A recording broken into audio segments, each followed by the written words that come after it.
అందరికీ నమస్కారం.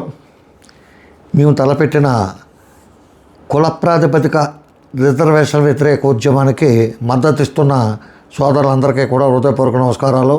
అదేవిధంగా చాలా కారణాలతో, రకరకాల కారణాలతో పబ్లిక్గా ఈ గ్రూపులో జాయిన్ అయ్యి మద్దతు తెలియజేయకపోయినా నాకు వ్యక్తిగతంగా ఫోన్లు చేస్తున్న చాలా పెద్ద వ్యక్తులు ఉన్నారు. వాళ్ళందరికీ హృదయపూర్వక కృతజ్ఞతలు తెలియజేస్తూ, అదే సందర్భంగా ఈ రిజర్వేషన్లు అనుభవిస్తున్న వ్యక్తులు, ఆ సామాజిక వర్గాలకు చెందిన వ్యక్తులు కూడా చాలామంది చాలా సంస్కారంగా, చాలా బాధ్యతాయుతంగా, చాలా మంచి కామెంట్లు, వాళ్ళ డౌట్లు, జరుగుతున్న ఇష్యూస్, వాళ్ళకి జరిగిన అసమానతలు కానీ అవమానాల గురించి కానీ వాళ్ళ కామెంట్లు పెడుతున్నారు.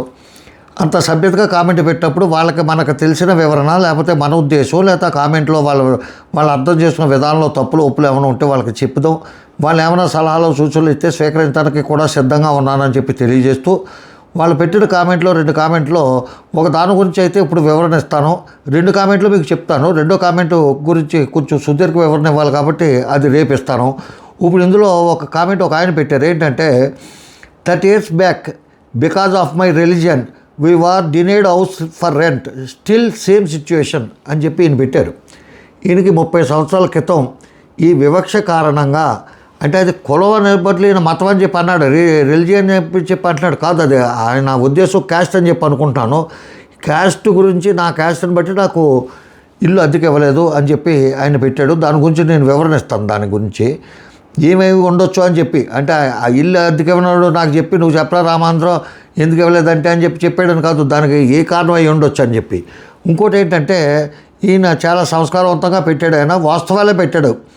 సార్ మీకు నమస్కారం. అంటే చిన్న విషయం, తమిళనాడులో ఇళయరాజా గారికి టెంపుల్లో ఏం చేశారో నెంబర్ 1. నెంబర్ 2, మొన్న కాంగ్రెస్ లీడర్ మల్లికార్జున ఖర్గే, ఆయన ఏఐసిసి ప్రెసిడెంట్, ఆయన కాంగ్రెస్ జాతీయ అధ్యక్షుడు కూడా, గారికి ఏం చేశారు number 2. 3, Indian ex president Ramnath కోవింద్ని ఎలా చూశారు మీకు తెలియదా సార్ అని చెప్పి. నాకు తెలుసు 3 ఇన్సిడెంట్లు. నేను 3 ఇన్సిడెంట్లకు సంబంధించిన విషయాలు నేను సోషల్ మీడియాలో కానీ చూశాను, చదివాను. దానికి సంబంధించి సంపూర్ణ వివరణ ఇస్తాను. అంటే ప్రతిదీ కూడా ఎస్సీలకి వ్యతిరేకంగా జరిగిన ప్రతిదీ కూడా కరెక్టు, వాళ్ళకే అనుకూలంగా జరిగింది ప్రతిదీ తప్పనే అంత కుసంస్కారం అయితే కాదు. మీకు ఇంకొక విషయం తెలియజేస్తున్నాను. ఇందులో చాలామంది నన్ను శపింత, నా మనోభావాలు దెబ్బతినేలాగా, లేకపోతే నేను కుంగిపోయేలాగా, నన్ను ఏదో ఇది చేసేలాగా అది చేసేలాగా మాట్లాడతారు. మీకు ఏంటంటే మీ అందరికంటే కొంచెం దృఢమైన మానసిక స్థితి కలిగిన వ్యక్తినే చాలామంది కంటే, ఈ కామెంట్లు పెట్టేవాళ్ళు అందరికంటే, నన్ను క్రిటిసైజ్ చేసేవాళ్ళు అందరికంటే కూడా. ఎందుకంటే ఎస్సీ ఎస్టీలు అందరికంటే కూడా చాలా చిన్న ప్లేసుల్లో ఉండి వచ్చినోడే నేను చదువుకున్న ఊరు కాకిలేరు అనే గ్రామానికి ఈ రోజుకి బస్సు సౌకర్యం లేదు. నేను ఇంటర్మీడియట్ వరకు పెనుగొండ గ్రామంలో ఊరంతా కరెంటు ఉంటే, కరెంటు లేని ప్రాంతంలో మాలపల్లికి మాదిగపల్లికి మధ్యన ఉన్న ఒకే ఒక సింగిల్ కుటుంబం మాదే.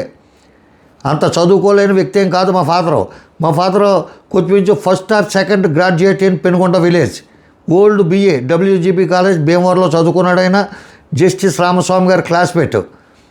అంత గ్రామం అంతా కరెంటు ఉండగా, ఊరు మధ్యలో మాకు కరెంటు సౌకర్యంతో కలిగిన ఒక ఇల్లు ఉండగా, మా నాన్నగారికి ఉన్న వ్యవసాయం పిచ్చ, పశు సంరక్షణ పిచ్చ వల్ల మేము పొలంలో దగ్గరగా ఉన్న రాఘవేంద్ర నగర్ అనే చోట ఒకే ఒక తాటాకు ఇంట్లో నివసించాము ఇంటర్మీడియట్ వరకు. నాకు ఆ పక్కన మాదిగులు, ఈ పక్కన మాలలో ఉండేవారు.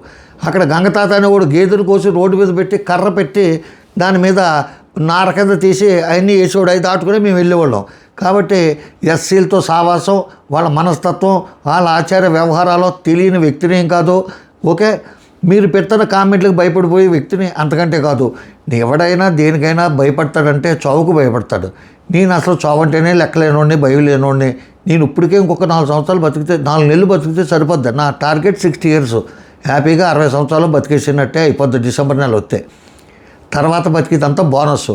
నేను డిసెంబర్ 18 దాటిన కానీ ప్రతి క్షణం కూడా ఈ రిజర్వేషన్ల ఉద్యమం కోసమే నేను పాటుపడతాను. నేను చెప్పాను కదా, మందకృష్ణ మాదిగ గారు సుదీర్ఘకాలం పోరాడితేనే కానీ సాధించలేదు. ఇది ఒక్కటే నేను ఒక నెలలో తీసుకొచ్చేస్తాను, రిజర్వేషన్ రద్దు చేస్తాను అనట్లేదు. దశల వారీగా తొలగించమంటున్నాను. పంచవర్ష ప్రణాళికలాగా ఒక ప్రణాళిక పెట్టుకుని ఈ సంవత్సరం వీడికి తీసేద్దాం, వీళ్ళకి తీసేద్దాం తీసేయాలని చెప్పి కోరుకుంటున్నాను. ఇకపోతే ఇంకోటి ఏంటంటే, నేను ఈ ఇల్లు అద్దెకి ఎందుకు ఇవ్వలేదు అనే దానికి కారణాలు ఏమో ఉంటాయి అనేది ఒకటి మాత్రం డిస్కస్ చేద్దాం. ఇంకొక మిత్రులు పెట్టిన 3 పాయింట్లకు సంబంధించి నేను రేపులోగా వీడియో పెడతాను. ఏంటంటే 4 కారణాలు అవి ఉంటాయి ఇల్లు అద్దెకి ఇవ్వకపోవటానికి. ఒకటి కుల వివక్ష, డెఫినెట్గా అతను అన్నట్టు అతను మొత్తం అంతా కూడా కుల వివక్ష అనుకుంటాడో కాదు. ఒకటి కుల వివక్ష. 2 చుట్టుపక్కల వారు ఒత్తిడి అవ్వడొచ్చు, చుట్టుపక్కల వారి ప్రభావం. 3 ఆర్థిక అపోహలు. 4 ఎస్సీ ఎస్టీ అట్రాసిటీ యాక్ట్. కుల వివక్ష ఏంటంటే ఈ రోజుకి కూడా కొంతమంది మైలని లేకపోతే అంటు అని, మడి అని, ఆచారం అని అవి పాటించే వ్యక్తులు కొంతమంది ఉన్నారు. ఈ రోజుకి ఉన్నత విద్యావంతులైన వ్యక్తులు కూడా లేడీస్ కానీ జెంట్స్ కానీ పీరియడ్ టైమ్స్లో బయట కూర్చుంటాం, కొన్ని విన్యాసాలు చేస్తాం. ఆ టైంలో వాళ్ళకే మానసికంగా అలజడి, శారీరకంగా అలసట ఉంటాయి. అందుకని చెప్పి వాళ్ళని 4 రోజులు కామ్గా పక్కన కూర్చొని రెస్ట్ తీసుకోమనే ఉద్దేశంతో పెట్టింది. అది ఒక ఆచారం కింద తయారైపోయింది. పూర్వకాలం వాళ్ళని బయట కూర్చోబెట్టినా, ఒక మూల ఇంట్లో కూర్చోబెట్టినా ఏంటంటే వాళ్ళకి శారీరకంగా ఇబ్బంది పడతారో, ఆ పెయిన్స్ అయ్యి ఉంటాయి కాబట్టి వాళ్ళు రెస్ట్ తీసుకోమనే ఉద్దేశంతో పెట్టింది తప్ప అంతకుమించి ఏమీ కాదు. అది ఇప్పటికీ పాటిస్తున్నారు. అది ఆ ఉద్దేశంతో ఉన్న కొంతమంది ఏం చేస్తారంటే, ఎందుకులే ఎస్సీలు అంటే వాళ్ళకి మడి, ఆచారం, సంధ్యావందనం ఇటువంటివి ఉండవు, పూజలు పునస్కారాలు ఉండవు అని ఒకటి. వాళ్ళ మతం వేరు, మన మతం వేరు. ఎస్సీలు చాలామంది క్రిస్టియానిటీలో ఉంటారు. వాళ్ళ మనం పూజలు చేస్తున్నప్పుడేమో వాళ్ళు ఖాళీగా ఉంటారు, వాళ్ళ పండుగలు వేరు, మన పండుగలు వేరు అనే ఒక భావంతో ఉంటారు. అది ఏ విధంగా చూసినా, కాన్స్టిట్యూషన్ ప్రకారం చూసినా, నైతికంగా చూసినా, మానవతా దృక్పథం చూసినా అది తప్పు, అది వివక్షే, దానికి ఒప్పుకుంటున్నాం. ఓకే, అది ఇప్పుడు అంత లేదు, 100కో 1 ఉంది. కానీ ఇప్పుడు ఆ వివక్ష ద్వారా ఇల్లు అద్దెకి ఇవ్వకపోవటం కాదు. కొంతమంది ఉన్నారు 80 తిన్నవాడికి ఎవరో, మాకు ఎవరో ఒకళ్ళిద్దరు. నేను అటువంటి దెబ్బతిన్నాను. అడిగితే 80 తింటారా అంటే మేము కోపలు వండి తింటామండి అంటే, మా అబ్బాయిని అడిగి చెప్తానండి అంటే, మీ అబ్బాయి ఎక్కడ ఉన్నాడంటే అమెరికాలో ఉన్నాడు, ఆయన అడిగి ఏం చెప్తాడు? అది వంక తప్పించుకుంటానికి. అదేవిధంగా ఇంకోటి ఏంటంటే చుట్టుపక్కల వారు ఒక అపార్ట్మెంట్లో మనకు అద్దెకి వెళ్ళామనుకోండి, ఆ అపార్ట్మెంట్ వాడు అది ఎవరున్నారా అంటే, నా అపార్ట్మెంట్ అది అందులో మొన్న కొన్నాను 6 కోట్లు పెట్టుకున్నాను, అందులో ఎవరున్నారంటే ఎవడో సినిమా యాక్టర్ పేరు చెప్తాడు.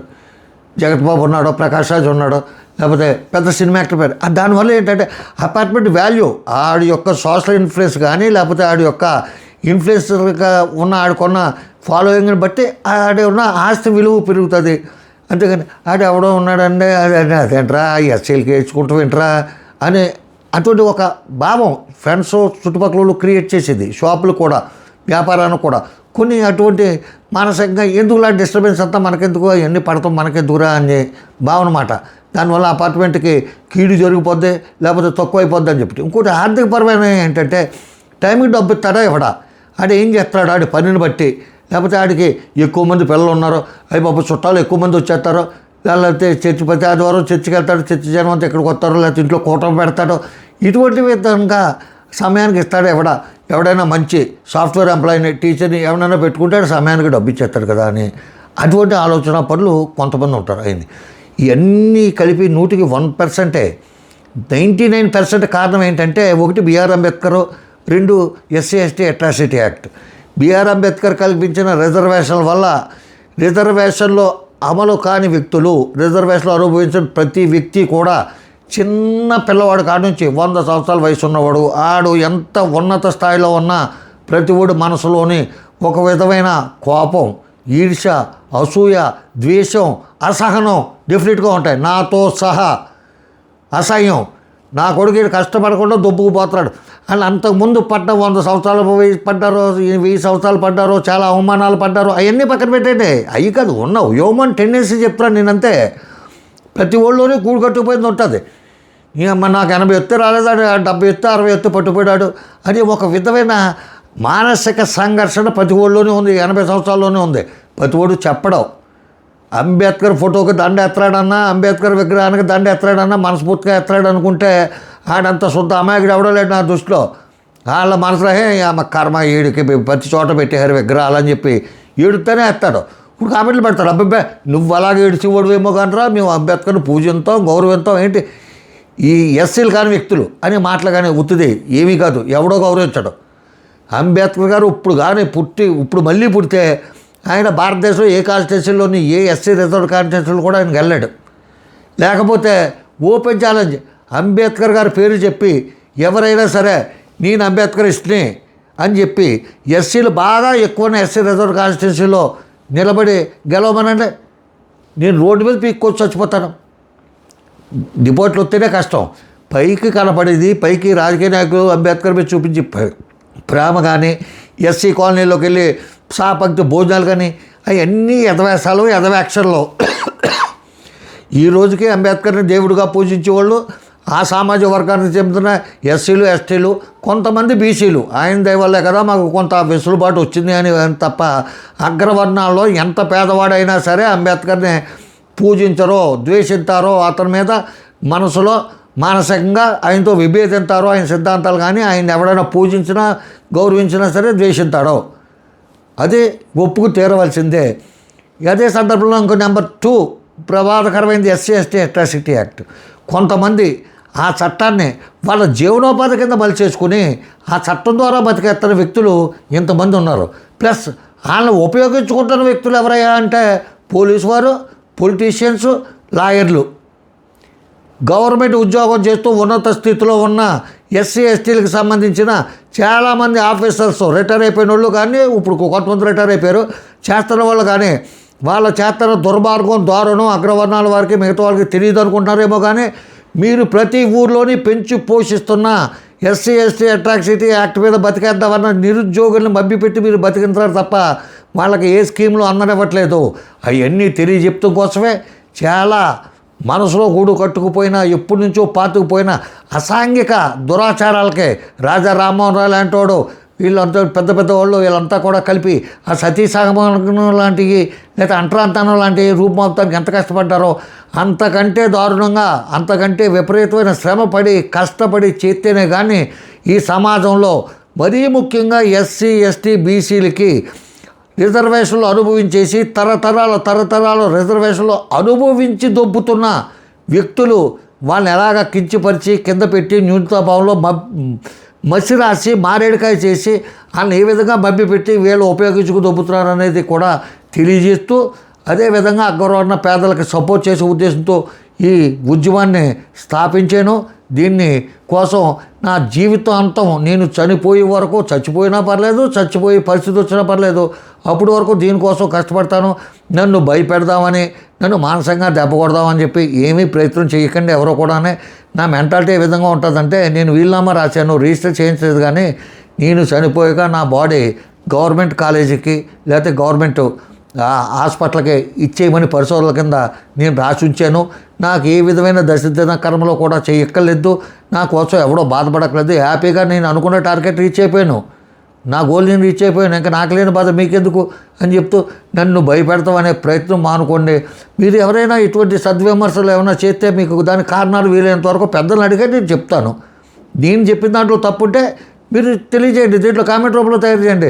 నా కొడక నీకు అలా చేస్తాను, కన్యాదానం చేస్తే అసలు ఆడపిల్ల తండ్రి కాలు కడుగుతాడా, మగపిల్లడు తండ్రి కూడా కాలు కడుగుతాడు అనేది తెలియని కుసంస్కారపు వెధవలు కూడా కామెంట్లు పెడుతుంటే వాళ్ళు కూడా నేను ఎక్కడ సమాధానం చెప్తాను, నాకు టైం లేదు. కాబట్టి సరైన సబ్జెక్ట్ మీద డిబేట్కి వచ్చినా డిబేట్ మాట్లాడదాం, ఆన్లైన్లో లేకపోతే ఆఫ్లైన్లో కానీ ఇటువంటి కామెంట్ పెట్టినా నేను సమాధానం చెప్తాను. ఉంటాను. నమస్కారం. రామాంతరావు. జై హింద్.